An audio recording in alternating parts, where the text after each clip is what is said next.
अगर मैं आपसे कहूँ कि बिल्कुल सेहतमंद वालिदैन के घर भी जेनेटिकली अफेक्टेड बच्चा पैदा हो सकता है, तो शायद आप मेरी बात पे यकीन ना करें।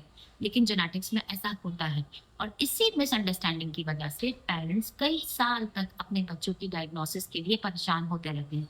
लेकिन ऐसा होता क्यों है? चलिए आज हम इसी बात को समझने की कोशिश करते हैं। सबसे पहले एक कॉमन मिथ को दूर करते हैं, वो ये कि हर जेनेटिक डिजीज बच्चे को पेरेंट्स से इनहेरिट होती है।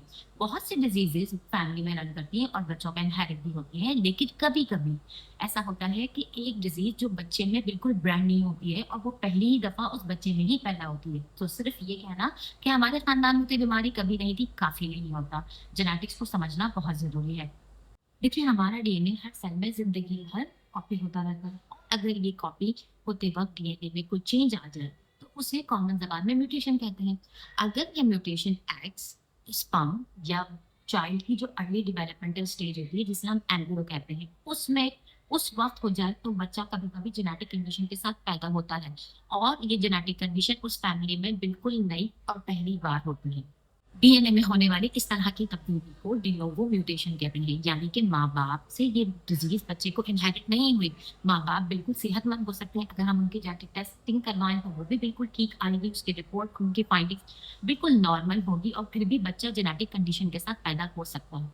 और इसी वजह से जब कुछ बच्चे हमारे पास इंटेलेक्चुअल डिसेबिलिटी के साथ आते हैं या ऑटिज़्म या और कोई डिसेबिलिटी या कोई रेयर जेनेटिक कंडीशन के साथ हमारे पास आते हैं और उनकी कोई फैमिली हिस्ट्री नहीं होती, तो पेरेंट्स यही कहते हैं कि हमारे यहाँ तो कोई जेनेटिक कंडीशन हो ही नहीं सकती क्योंकि फैमिली में इस तरह की कोई हिस्ट्री है ही नहीं। लेकिन हिस्ट्री ना होने का हरगिज़ मतलब ये नहीं है कि कोई जेनेटिक कंडीशन हो ही नहीं सकती।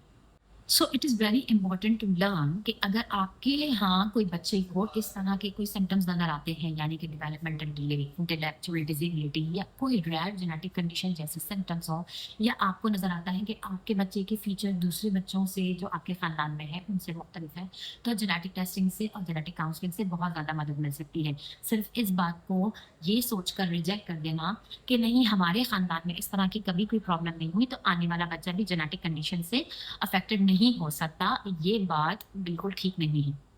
और ये भी बात याद रखने की ज़रूरत है कि हर बीमारी वालिदैन से मुंतकिल नहीं होती। कभी-कभी बच्चों में बीमारी बिल्कुल नई और ब्रांड न्यू होती है और उसकी डायग्नोसिस अगर जल्दी हो जाए तो बच्चे को और आपको इसमें बहुत ज़्यादा मदद मिल सकती है।